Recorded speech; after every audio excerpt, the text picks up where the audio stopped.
Hello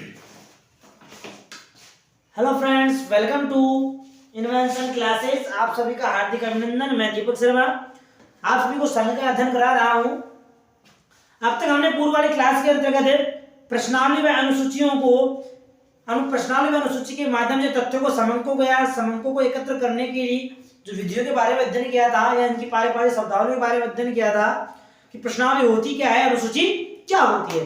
आज का जो हमारा बिंदु रहेगा वह बिंदु रहेगा हमारा कि प्रश्नावली को एकत्र करते समय, तो नहीं ये क्या ऐसे कह सकते हैं, प्रश्नावली में एकत्र किया जाएगा उसमें कौन कौन से गुण उपस्थित होने चाहिए। तो उन गुणों के बारे में करेंगे। कहने का तात्पर्य होगा एक अच्छी प्रश्नावली के गुण। टॉपिक का नाम लिख लीजिए सभी विद्यार्थी। अध्याय का वो हमारा चतुर्थ अध्याय चल रहा है। टॉपिक का नाम रहेगा एक अच्छी प्रश्नावली के गुण। लिखिए, एक अच्छी प्रश्नावली, एक अच्छी प्रश्नावली के गुण। एक अच्छी प्रश्नावली में कौन कौन से गुण इसमें उपस्थित होने चाहिए, उन गुणों के बारे में अध्ययन किया जाएगा। कुल मिला के ऐसे कह सकते हैं कि किसी भी अनुसंधान क्षेत्र की जो सफलता होती है, किसी भी अनुसंधान की सफलता प्रश्नावली पर डिपेंड करती है। प्रश्नावली जो हमारी होगी जितनी अच्छी होगी, प्रश्नावली हमारी जितनी अच्छी होगी, उस अनुसंधान क्षेत्र की सफलता उतनी अच्छी होगी। यानी सफलता वह तुरंत प्राप्त कर लेगी। प्रश्न सही प्रकार से होंगे, व्यवस्थित होंगे, क्रमबद्ध होंगे, छोटे होंगे, तो अनुसंधानकर्ता को समंकों को या सूचनाओं को एकत्र करते समय अधिक जटिल समस्याओं का सामना नहीं करना पड़ेगा। तो आज उन्हीं गुणों के बारे में अध्ययन करेंगे कि प्रश्नावली के अंतर्गत कौन कौन से गुण उपस्थित होने चाहिए। सबसे पहले 2-3 लाइन लिख लेते हैं, अर्थ को स्पष्ट कर लेते हैं। होता क्या है प्रश्नावली, तो लिखिए, प्रश्नावली के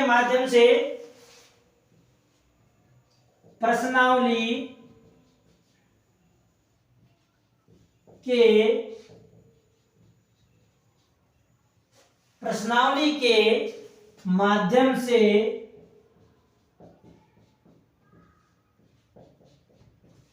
प्रश्नावली के माध्यम से किए गए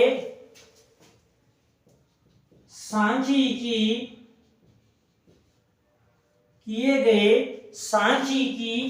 अनुसंधान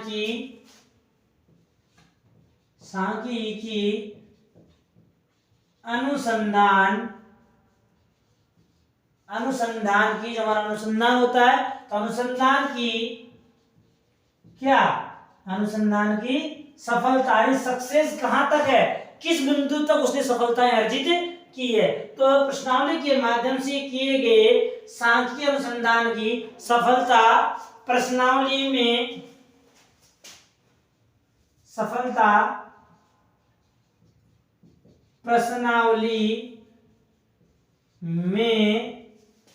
समष्टिगत क्या होते हैं, अभी आप बता देता हूं आपको।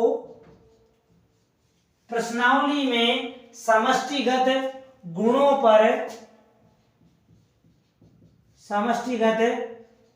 पर निर्भर करती है। यानी प्रश्नावली के माध्यम से जो सांख्यिक अनुसंधान की जो सफलता अर्जित की जा रही है, वह सफलता समष्टिगत जो गुणों होते हैं, समष्टिगत गुणों पर निर्भर करती है। समष्टिगत गुण क्या होते हैं समझ लीजिए कि समष्टिगत गुण क्या कहा जाएगा। हम ऐसे कह सकते हैं कि जो समष्टि जो होती है, तो समष्टि का सामान्य अर्थ क्या होता है। अर्थशास्त्र के विद्यार्थी ध्यानपूर्वक समझ लेना, समष्टि क्या होता है। समष्टि जो शब्द है यह अंग्रेजी भाषा की जो शब्द से बना है, माइक्रो से बना है। किससे बना है बच्चों, माइक्रो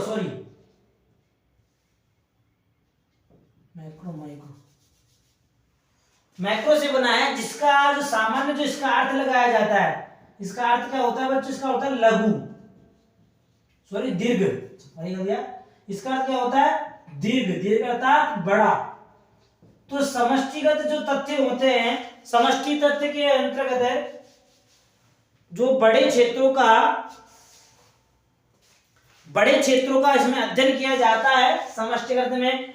उदाहरण के तौर पे कह सकते हैं हम, जैसे जो समष्टि जो अर्थशास्त्र होता है, समष्टि अर्थशास्त्र आय का, रोजगार आदि का क्या करता है बच्चों, ये अध्ययन करता है, आदि का अध्ययन करता है। यानी जो समष्टिगत जो अर्थशास्त्र है, इसका अर्थ क्या होता है, दीर्घ या बड़ा, अर्थात विशाल क्षेत्र। तो विशाल क्षेत्र के अंतर्गत जो जिन तथ्यों का अध्ययन किया जाता है वह हमारे समष्टिगत तथ्यों में आता है। तो प्रश्नावली अनुसंधानकर्ता के द्वारा प्रश्नावली का जो निर्धारण किया जाएगा, प्रश्नावली में जिन प्रश्नों का चयन किया जाएगा वे प्रश्न संपूर्ण क्षेत्र को आधार मानकर बनाए जाएंगे ताकि संपूर्ण जानकारी प्राप्त कर सके। समष्टिगत का अर्थ यही है, दीर्घ या बड़ा। जैसे कि उदाहरण दे, आय और रोजगार के अध्ययन कौन करता है, समष्टिगत अर्थशास्त्र करता है हमारा। तो समष्टिगत क्षेत्रों का अध्ययन किया जाता है। ठीक है, समझ आगे, समझ क्या होता है, आगे लिखिए। एक अच्छी प्रश्नावली बनाते समय एक अच्छी प्रश्नावली बनाते समय, एक अच्छी प्रश्नावली बनाते समय निम्न बातों को या निम्न गुणों को, निम्न गुणों को ध्यान में रखना आवश्यक है। अब वे कौन कौन से गुण हैं जिनको या जिन गुणों को अनुसंधानकर्ता को ध्यान में रखना परम आवश्यक है। सामान्य तौर पर प्रश्नावली का निर्माण करते समय, प्रश्नावली को बनाते समय प्रमुख रूप से हमारे बुक के अंदर जो बुक है 6 राइटर वाली, इस बुक के अंदर लगभग 15 गुणों के बारे में बताया गया है कि जब प्रश्नावली का निर्माण किया जाएगा तो 15 प्रकार के गुणों को ध्यान में रखा जाएगा। इन 15 प्रकार गुणों के आधार पर प्रश्नों का निर्माण, प्रश्नावली का निर्माण किया जाएगा। तो आज धीरे धीरे स्टेप वाइज हम प्रमुख गुणों का अध्ययन करते हैं। जो हमारा प्रथम जो गुण बताया गया है, पहला गुण बताया गया हमारा प्रश्नों की संख्या। प्रथम गुण कौन सा है हमारा, गुणों का अध्ययन किया जा रहा है। प्रथम गुण हमारा प्रश्नों की संख्या। प्रश्नावली का जब निर्माण किया जाता है बच्चों, तो उस समय प्रश्नों की संख्या बहुत डिपेंड करती है। यानी प्रश्नों की संख्या के आधार पर ही सामने वाला जो व्यक्ति होता है, सूचक जो होता है, सूचक कह सकते हैं हम, या प्रगणक जो होता है, कार्य करने वाला, सूचना एकत्र करने वाला व्यक्ति होता है, उसकी सफलता डिपेंड कर जाती है प्रश्नों की संख्या पर। जिसे आपने कई बार देखा होगा, जब आप पढ़ते हैं, जब आप 11वीं 12वीं क्लास के जब अध्ययन कर रहे हैं इकोनॉमिक सब्जेक्ट का या अर्थशास्त्र का या स्टैटिस्टिक्स का सारे अध्ययन करते हैं बीकॉम वाले विद्यार्थी, ज्योग्राफी में अध्ययन करते हैं विद्यार्थी, तो होता क्या है, जब अध्याय के अंत में जब बहुत सारे प्रश्न हैं, 30 प्रश्न दे दिए, 25 प्रश्न दे दिए, तो बच्चा क्या सोचता है, अरे इतने सारे प्रश्न मैं कहाँ से करूंगा, क्या हो जाता है, थोड़ा डिप्रेशन में आ जाता है बच्चा, तो कुछ प्रश्नों को छोड़ देता है। क्या पता ये हो सकता है जो प्रश्न छोड़ रहा हूं मैं बहुत इंपॉर्टेंट हो सकता है ना। तो अधिक प्रश्न देने से कई बार विद्यार्थी सामने वाला उत्तर सही प्रकार से नहीं दे पाता है, स्पष्ट नहीं कर पाता है पूर्ण रूप से। तो कुल मिलाकर कहने का तात्पर्य यह है, प्रश्नावली का जब निर्माण किया जाएगा तो प्रश्नों की संख्या होगी बच्चों उसमें कम रखी जानी चाहिए। तो यहां लिख लेना, प्रश्नावली बनाते समय या प्रश्नावली का निर्माण करते समय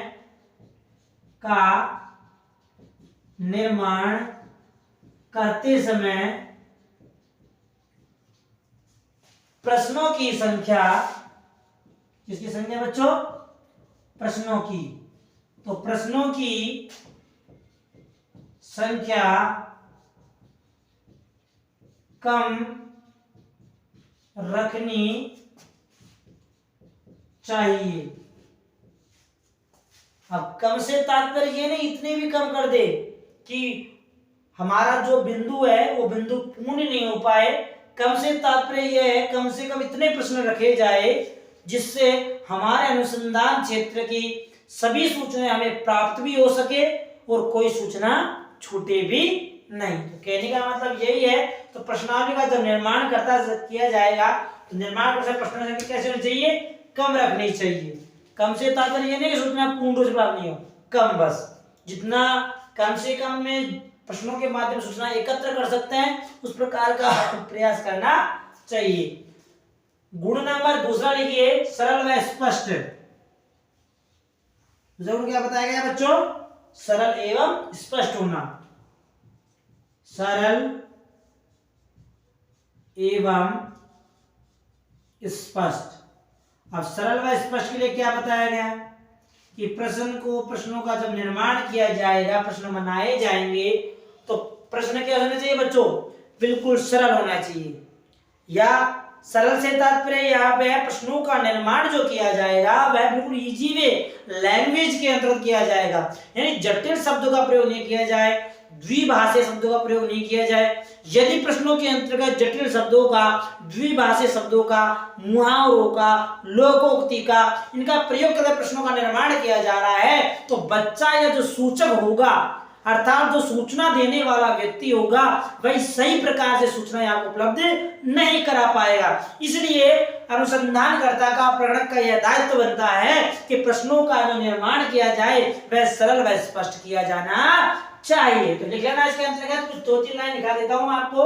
देखिए, प्रश्नावली में प्रश्न, मेरे साथ लिखते हैं ना, प्रश्नावली में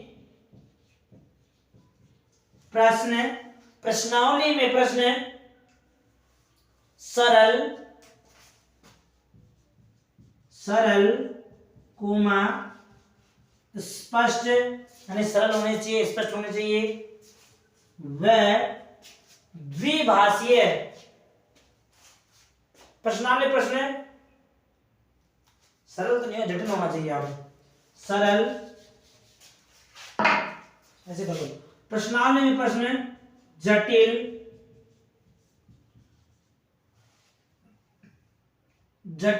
व द्विभाषीय। कौन से भाषीय बच्चों, व द्विभाषीय नहीं होने चाहिए, द्विभाषीय नहीं होने, यानी प्रश्न जटिल भी नहीं होना चाहिए, द्विभाषीय में नहीं होना चाहिए प्रश्नों में, तथा प्रश्नों में अप्रचलित शब्द,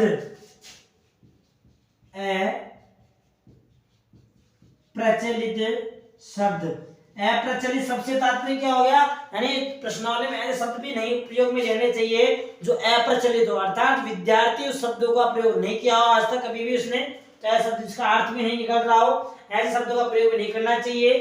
अप्रचलित शब्द, जटिल शब्द, तो ऊपर लिखवा चुका हूं वैसे फिर भी लिख लेना, जटिल शब्द जो आपके कठिन शब्द होते हैं, जैसे कुछ ऐसा शब्द ऐसे शब्द दे दिए कि इसका अर्थ ही नहीं निकल पा रहा हो, बच्चा उसका अर्थ समझ नहीं पा रहा हो, समझने में दिक्कत आ रही हो, ठीक है। असम्मानजनक शब्द, असम्मानजनक शब्द, यानी किसी ऐसे शब्द का प्रयोग नहीं करना चाहिए जो किसी आदर्श शब्दों का दुरुपयोग किया जाए, जैसे कि बड़े व्यक्ति को सम्मान से नहीं प्रस्तुत करना, आदरणीय महोदय, इस प्रकार से प्रार्थना पत्र लिखा जाता है, प्रार्थना में आदरणीय शब्द लिखा जाता है, सेवा में श्रीमान, श्रीमान शब्द क्या आदरणीय शब्द है, तो आदरणीय शब्दों का प्रयोग किया जाना चाहिए, असम्मानजनक शब्दों का प्रयोग नहीं करना चाहिए। कुम व हीन भावना युक्त शब्द एवं हीन भावना युक्त शब्द। अब हीन भावना युक्त कैसे, जैसे ऐसे शब्द भी नहीं होना चाहिए किसी व्यक्ति को, कोई व्यक्ति अपने आप में थोड़ा कमजोर समझे, नर्वस समझे या हीन भावना का शिकार हो, जैसे कह सकते हैं माना जा कौन से होंगे, जैसे नौकर, कोई आदमी नौकर नहीं किसी का काम कर रहा है, सब नौकर नौकर ऐसे कह दिया जाए तो इस प्रकार से इसका प्रयोग नहीं करना चाहिए। भंगी, ये अनुचित शब्द है, ये भंगी नहीं करना चाहिए, नहीं उस व्यक्ति को कहा महाजन कहा जाता है, तो महाजन शब्दों के द्वारा उसे संबोधित किया जाना चाहिए। आदि अनिश्चित शब्द, अनिश्चित शब्द कौन सा होगा वो लिख लीजिए, अनिश्चित शब्द। अनिश्चित शब्द कौन से होंगे, किस शब्दों का अनिश्चित कहा जाता है ना, जिन शब्दों के द्वारा, अनिश्चित क्या होगा, जिन शब्दों के द्वारा यदि कोई बात पूर्ण रूप से स्पष्ट नहीं हो रही हो तो कक्ष के अंतर्गत या प्रणव के द्वारा उन शब्दों को प्रयोग में नहीं लाना चाहिए। वे शब्द कौन से होंगे उनको देख लो, जैसे शायद, अक्षर, कई बार कहा कह दिया जाता ना, शायद ये सूचना होगी, अक्सर ये सूचना बताई गई हो, कभी कभी, कभी कभी आदि शब्दों का प्रयोग नहीं करना चाहिए। आदि शब्दों का प्रयोग नहीं करना चाहिए। बात समझ आ गई पूर्ण रूप से, यानी जो ये शब्द बताए गए हैं, मैं रिपीट कर रहा हूं, मैं आपको एक बार देख लेना, समझ भी लेना। प्रश्नावली में प्रश्न कैसे नहीं होने चाहिए, जटिल व द्विभाषीय नहीं होना चाहिए। द्विभाषीय मतलब ऐसे शब्द नहीं होने चाहिए जिनके दो अर्थ निकलते हो, इस प्रकार के शब्दों का उसमें प्रयोग भी नहीं करना चाहिए। तथा प्रश्नों में अप्रचलित शब्द, जटिल शब्द, असम्मानजनक शब्द और हीन भावना युक्त, हीन भावना कैसे मैंने अभी आपको बताया, जैसे नौकर, भंगी आदि शब्दों का प्रयोग नहीं करना चाहिए। अनिश्चित शब्द, शायद, अक्सर, कभी कभी आदि शब्दों का प्रयोग नहीं करना चाहिए, यानी इन शब्दों का प्रयोग बिल्कुल भी नहीं करना चाहिए। ये शब्द प्रयोग किया जाएगा तो कई बार सूचनाएं गलत हो सकती है, अस्पष्ट प्रकट हो सकती है, तो इन शब्दों का प्रयोग तो बिल्कुल भी नहीं करना चाहिए। समझ आ गया सभी को? इसका स्क्रीनशॉट ले लेना, एक बार कुछ पूछना हो तो आप पूछ सकते हो। आगे चलते हैं, 2 गुण हो चुके हैं हमारे, प्रश्नों की संख्या और सरल व स्पष्टता के आधार पर। आगे पढ़ते हैं तीसरा गुण जो बताया गया हमारा, तो लिखने से बताने से पहले इसका स्क्रीनशॉट ले लेना ताकि आपको किसी समस्या का सामना नहीं करना पड़े। समझ आ गया सभी को? फिर भी कुछ पूछना हो, मैंने बता दिया आपको, पूछ सकते हो, स्वतंत्र हो, पूछने का माध्यम ही बता दिया मैंने आपको। पूछने के लिए आप किस प्रयोग कर सकते हो, कमेंट का, यानी कमेंट के माध्यम से आप हमसे सूचनाएं प्राप्त कर सकते हो। ठीक है, समझ आ गया सभी विद्यार्थियों को? बहुत अच्छा। लिखते हैं गुण नंबर, तीसरा गुण जो बताया गया है, तृतीय गुण। तीसरा गुण कौन सा है हमारा? तीसरा गुण बताया गया है समष्टिगत कह सकते हैं या सरल कह सकते हैं। हमारे जो प्रश्नावली में प्रश्नों का निर्माण किया जाएगा वह कैसे होने चाहिए।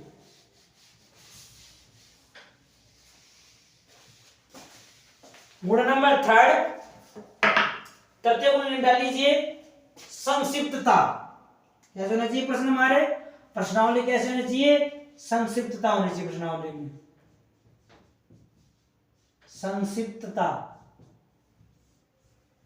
संक्षिप्तता का अर्थ क्या लगाया है, देखिए इसमें, यानी ये कह दे गया कि प्रश्नावली के प्रश्न तो संक्षिप्त होने चाहिए, लेकिन एक शर्त यह भी रख दी गई कि प्रश्नावली के प्रश्न संक्षिप्त होने के साथ साथ जो आपने प्रश्नावली का निर्माण किया है उन प्रश्नावली के उत्तर भी कैसे होने चाहिए, संक्षिप्त अर्थात छोटे होने चाहिए। तो इसमें लिख लीजिए, प्रश्नावली में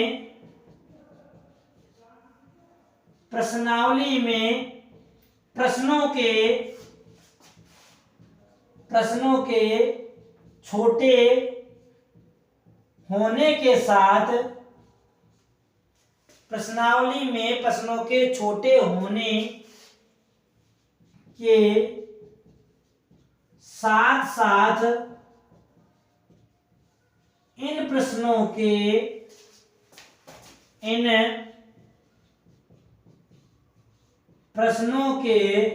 उत्तर, प्रश्नों के जवाब कह सकते हैं, उत्तर कह सकते हैं, प्रश्नों के उत्तर भी कैसे होने चाहिए, छोटे छोटे यानी एक पंक्ति में प्राप्त होने वाले चाहिए, छोटे छोटे होने चाहिए। प्रश्न ऐसे हो कि सामने वाला जो सूचक होता है, सूचक प्रश्न को सुनकर एक शब्द के अंतर्गत या एक पंक्ति में अपना उत्तर दे दे। जैसे कह सकते हैं उदाहरण तौर पे हम, जैसे मैंने किसी व्यक्ति से पूछा, जैसे मैंने कह दिया किसी व्यक्ति से पूछा आपकी आयु कितनी है, आपकी आयु कितनी है, तो इसका जवाब क्या आएगा बच्चों? इसका जवाब निकल कर आएगा, जो बच्चा देगा हमको कि साहब वो भी 10 साल, 11 साल, 12 साल, 13 साल जो भी होगी, जिस व्यक्ति के 14 वर्ष, चलो 19 वर्ष कर देते हैं इसको, बच्चे ने हो गया 19 वर्ष, ये लो साहब। तो प्रश्न ऐसे होने चाहिए कि उसका एक पंक्ति में एक शब्द के अंदर से आंसर खत्म हो जाना चाहिए, परफेक्टली आंसर प्रश्न होना चाहिए, संक्षिप्तता हो गई।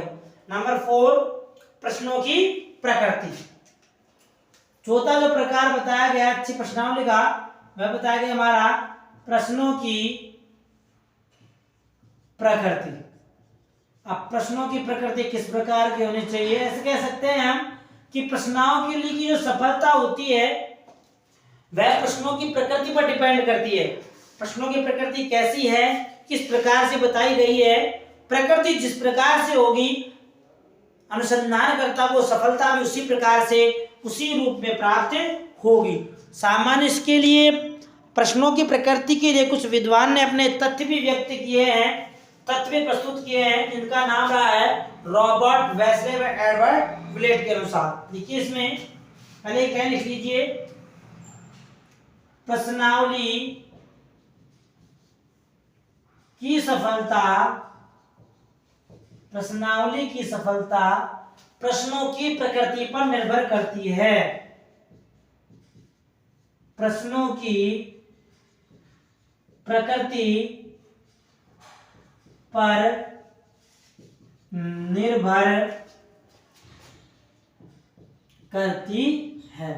अब प्रकृति से निर्भर के लिए जो बहुत बड़े विद्वान रहे हैं, दो सहयोगी, रॉबर्ट वेस्ले, लिख लेना इसी के अंदर है, रॉबर्ट वेस्ले एवं एडवर्ड विलेट के अनुसार, एडवर्ड विलेट के अनुसार, विलेट के अनुसार प्रश्नों की प्रकृति के बारे में प्रमुख विद्वान रॉबर्ट वेस्ले व एडवर्ड विलेट ने कुछ अपने तथ्य प्रस्तुत किए। तो लिखना इनके अनुसार प्रश्नों के, इनके अनुसार प्रश्नों, इनके अनुसार प्रश्नों के 4 प्रकार होते हैं, 4 प्रकार होते हैं। रॉबर्ट वेस्ले व एडवर्ड विलेट ने जब प्रश्नावली के प्रश्नों की प्रकृति के बारे में अध्ययन किया तो प्रकृति के बारे में उन्होंने ये कह दिया कि जो प्रश्न प्रश्नावली में जो प्रश्नों का निर्माण किया जाता है या जिन प्रश्नों का निर्माण किया जाता है, इन प्रश्नों के प्रकार कैसे होते हैं? 4 प्रकार बताए। कौन कौन से प्रकार बताए? नंबर 1 सामान्य विकल्प वाले प्रश्न, नंबर 1 सामान्य विकल्प, सामान्य विकल्प प्रश्न। हम सामान्य विकल्प वाले प्रश्न कैसे होते हैं जान लो, एक साथ नहीं, चारों का एक एक बिंदु बाय बिंदु बताऊंगा ताकि समझ में आ जाए। सामान्य विकल्प वाले प्रश्न कैसे होते हैं? जो ये सामान्य विकल्प वाले प्रश्न होते हैं, इन प्रश्नों के जो उत्तर व्यक्ति को प्राप्त होने चाहिए वे कैसे प्राप्त होने चाहिए? लिख लो, जानिए कैसे प्राप्त होंगे। तो देखिए सामान्य विकल्प वाले प्रश्नों के उत्तर, सामान्य विकल्प वाले प्रश्नों के उत्तर प्रगणक को प्रगणक को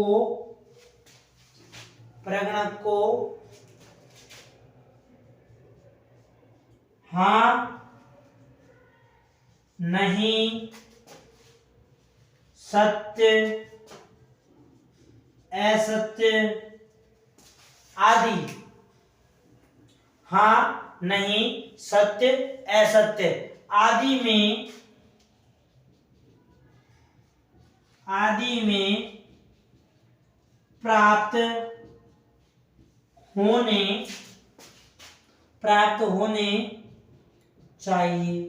यानी सामान्य विकल्प वाले जो प्रश्न होते हैं, इन प्रश्नों के उत्तर कैसे प्राप्त होने चाहिए हमें? हाँ में, नहीं में, सत्य में, असत्य में।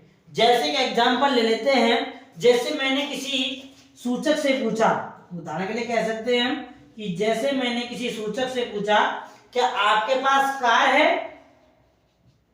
क्या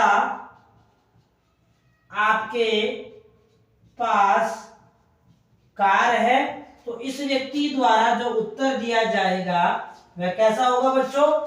हाँ या ना, सत्य या असत्य में। तो क्या कहेगा? हाँ मेरे पास एक कार है। तो क्या बोलेगा वो? हाँ। तुम्हारा आंसर क्या हो गया? हाँ। तो ये हाँ ना वाले जो प्रश्न होते हैं वह क्या कह रहा था? एक उदाहरण को ले लेते हैं। जैसे मैंने कह दिया, क्या आपके किसी विद्यार्थी से पूछ रहा हूं मैं, क्या आपके पास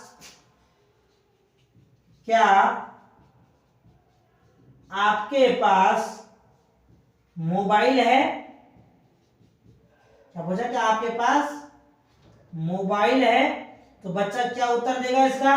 कि पढ़ने वाला बच्चा है तो मोबाइल उसका होगा नहीं। क्या बोल रहा हो? नहीं, मेरे पास मोबाइल नहीं है। तो यहाँ उत्तर कैसे आए?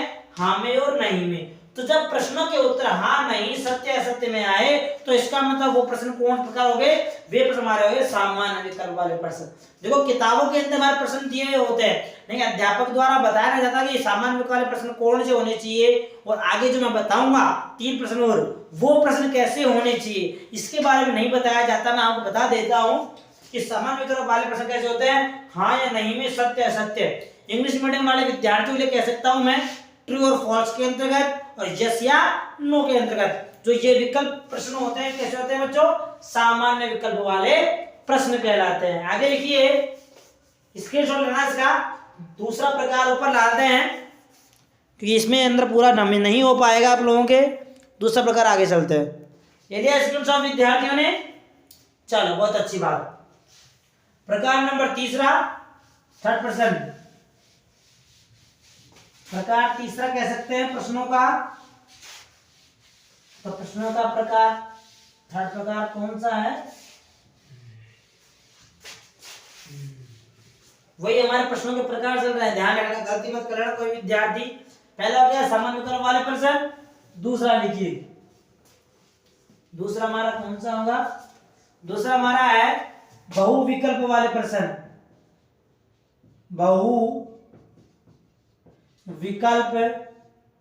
बहुविकल्प वाले प्रश्न, बहुविकल्प प्रश्न। अब बहुविकल्प वाले प्रश्न कैसे होते हैं उसके बारे में जान लो कि बहुविकल्प वाले प्रश्न किस प्रकार के आएंगे। तो बहुविकल्प वाले प्रश्नों के अंतर्गत जो प्रश्न दिए हुए होते हैं उन प्रश्नों के एक क्या वो लिखते हैं। पहले लिख लो इसको एक बार साथ साथ ताकि समझ भी आता रहेगा। तो लिखिए, इसमें इनमें या इन प्रश्नों में कर लो, इन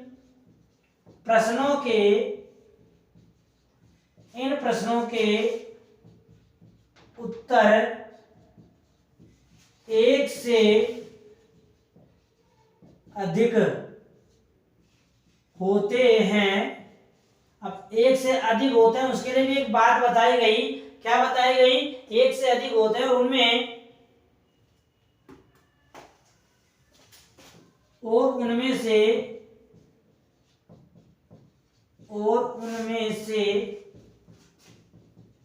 एक पर सही का निशान या मार्क लगाना, सही का निशान लगाना होता है। यानी जो बहुविकल्प वाले जो हमारे प्रश्न आएंगे, ये इन प्रश्नों के उत्तर एक से अधिक होते हैं। नहीं, एक से अधिक उत्तर होने के साथ हमें निशान एक पर लगाना होता है, जिसके अंक हमें अधिक प्राप्त होते हैं। जैसे हम कह सकते हैं, मैंने प्रश्न पूछा, जैसे उदाहरण तौर पे ऐसे कह सकते हैं, उदाहरण के लिए मैंने प्रश्न पूछा, हमारा पहला प्रश्न है,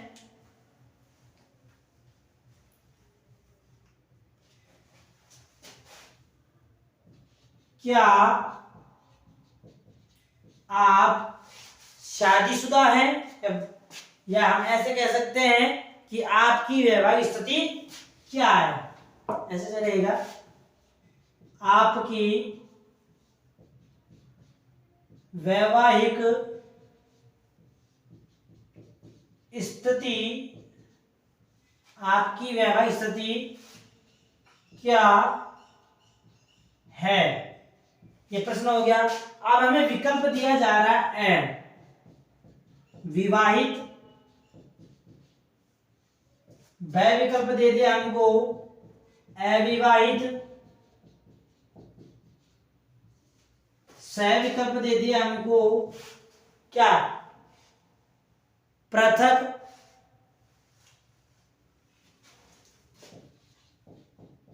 अलग हो, ध दे दिया हमको विदुर, आप विदुर हो, और यह हमको विकल्प दे दिया तलाकशुदा, तलाकशुदा। ये आपको 5 ऑप्शन दे दिए साहब। अब आपको टिक लगाना है। क्या करना है बच्चों? प्रत्येक स्थिति, जैसे भी आपकी स्थिति होगी, उस स्थिति पे आपको राइट का निशान लगाना है। तो हम ऐसे कह सकते हैं, मैं आपसे प्रश्न पूछूंगा कि क्या आप वैवाहिक स्थिति क्या है, तो कुछ बच्चे वैवाहिक लगाएंगे, कुछ अविवाहित लगाएंगे, जो पृथक होंगे वो पृथक पे लगाएंगे, जो विदुर होंगे विदुर पे, जो तलाकशुदा होंगे वो तलाकशुदा के ऊपर राइट का निशान लगाएंगे। तो ये प्रश्न कैसा हो गया? ये प्रश्न हो गया हमारा बहुविकल्पात्मक। यानी इन प्रश्नों के जो उत्तर होते हैं उनमें हमें उत्तर बहुत सारे होते हैं, निशान हमें जो लगाना होता है वह एक पर ही लगाना होता है। तो जैसा व्यक्ति होगा उस प्रकार के मार्ग पर ऐसे का निशान लगा देगा। तो इस प्रकार के प्रश्न होंगे तो हमारे प्रश्न कहलाएंगे बच्चों बहुविकल्प प्रश्न कहलाएंगे। समझ में आ गया सभी विद्यार्थियों को? तो इस प्रकार के प्रश्न आपके एग्जाम में आते हैं, तो ये प्रश्न कौन से होते हैं? बहुविकल्पात्मक प्रश्न होते हैं। प्रश्नों का प्रकार नंबर 3 तीसरा लिख लिए, विशिष्ट सूचना वाले प्रश्न। नंबर 3 विशिष्ट सूचना वाले प्रश्न। विशिष्ट सूचना वाले प्रश्न कैसे होते हैं उनके बारे में जान लेते हैं। विशिष्ट सूचना वाले प्रश्न कैसे होते हैं? ये लोगों के बारे में विशिष्ट जानकारी प्रदान करते हैं। कैसे? उदाहरण के माध्यम बता दूंगा। तो पहले लिख लीजिए, ये प्रश्न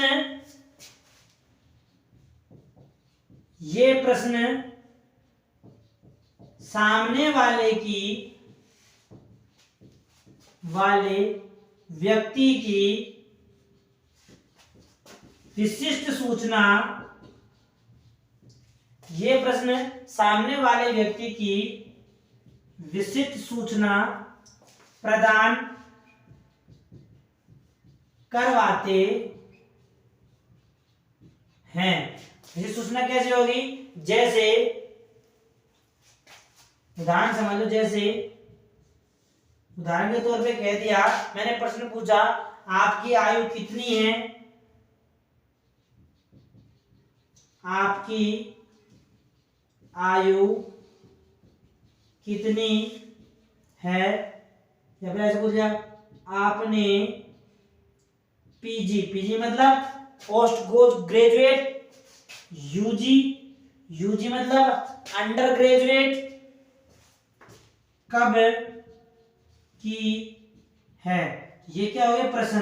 तो इस प्रकार के जो प्रश्न होते हैं वो कौन से होते हैं बच्चों? विशिष्ट सूचना देने वाले। तो मैंने पीजी 2012 में की, यूजी कब की? 2018 में की, जो भी बात हो, ठीक है। पहले वे यूजी तो क्या 2012 में हो गई, और पीजी कब हुई? 2014 में हो गई, ठीक है। इत्यादि सूचना प्रदान कर दी गई। पहले यूजी होता है, बाद में पीजी होता है, ठीक है। वैसे आप कंफ्यूज हो तो पहले यूजी कर लेना ताकि आपका कंफ्यूजन दूर हो जाएगा, बाद में पीजी कर लेना। यूजी मतलब अंडर ग्रेजुएट, पीजी मतलब पोस्ट ग्रेजुएट। ठीक है, बात समझ आ गई। ये कैसे प्रश्न होता है, विशिष्ट सूचना प्रदान करने वाले, यानी किसी सामने वाले व्यक्ति के बारे में विशिष्ट सूचना प्रदान करते हैं। नंबर 4 लिखिए, खुले प्रश्न। खुले प्रश्न किस प्रकृति के होते हैं, देखिए खुले प्रश्न। खुले प्रश्न किस प्रकार के होते हैं, अंतिम बताया गया है। ये हमारे रॉबर्ट वेस्ले और एडवर्ड ब्लेड के अनुसार प्रश्नों के 4 प्रकार बताए गए थे। पहला प्रश्न जो हो गया हमारा समान विकल्प वाले, दूसरा हो रहा है बहुविकल्प वाले, तीसरा विशिष्ट सूचना देने वाले, और अंतिम चौथा बताया गया है हमारे खुले प्रश्न। तो खुले प्रश्न कैसे होते हैं, देखिए मतलब खुले प्रश्न की प्रकृति कैसी होती है, इसमें जो प्रगणक और जो सूचक जो होता है, सूचक के द्वारा प्रश्न, जब प्रगणक के द्वारा सूचक से प्रश्न पूछा जाता है तो सूचक स्वतंत्र रूप से इसके बारे में जानकारी प्रदान करवाता है, यानी वह उत्तरों को अपने शब्दों में व्यक्त कर सकता है। तो लिखिए ये प्रश्न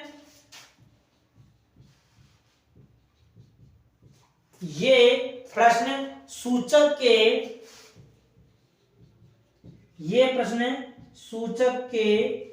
विचार, यानी सूचक के विचार जानने योग्य होते हैं। तो ये प्रश्न सूचक के विचार जानने के लिए किए या बनाए जाते हैं।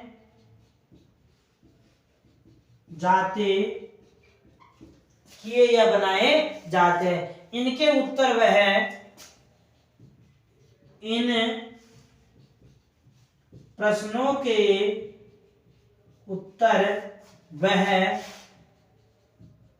अपने शब्दों में व्यक्त करता है, अपने शब्दों में व्यक्त करता है। ये हो गया।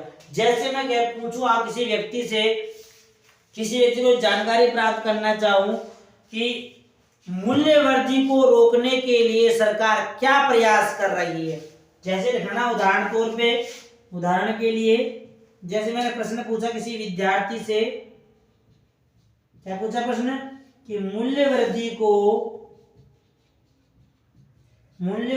को रोकने के लिए सरकार क्या प्रयास या क्या कदम उठा रही है। उन्हें रोकने के लिए सरकार को क्या प्रयास करने चाहिए। ये हो गया था प्रश्न हमारा। ये जो सरकार है, सरकार को मूल्य वृद्धि को रोकने के लिए क्या प्रयास करने चाहिए। तो यहाँ पर प्रत्येक व्यक्ति के अलग अलग तथ्य होंगे। कोई व्यक्ति अपने बारे में क्या कहेगा मूल्य वृद्धि के बारे में, और किसी अन्य द्वारा क्या बताया जाएगा। तो यानी इस प्रकार के जो प्रश्न बने हुए होते हैं, ये प्रश्न कैसे होते हैं, खुले प्रश्न कहा जाता है, जिसमें व्यक्ति अपने विचारों को अपने वक्तव्य के अनुसार प्रस्तुत करता है। तो ये एडवर्ड वेलेट किसके अनुसार, ये रॉबर्ट वेस्ले और एडवर्ड विलेट के अनुसार प्रश्नों के 4 प्रकार बताए गए। ये प्रश्न 4 प्रकार के होते हैं। नंबर 1 सामान्य विकल्प वाले, नंबर 2 बहुविकल्प वाले, नंबर 3 विशेष सूचना वाले प्रश्न, और नंबर 4 खुले शीर्ष वाले प्रश्न कह सकते हैं। विचारी व्यक्ति जो होता है अपने विचार को प्रस्तुत करता है। ये हमारे हो गए 4 प्रश्न। मैंने आपको बताया अच्छी प्रश्नावली के जो गुण बताए गए, लगभग 15 गुण बताए गए हैं। अभी तक हमने केवल 3 गुणों के बारे में जानकारी प्राप्त की है, 4 गुणों के बारे में।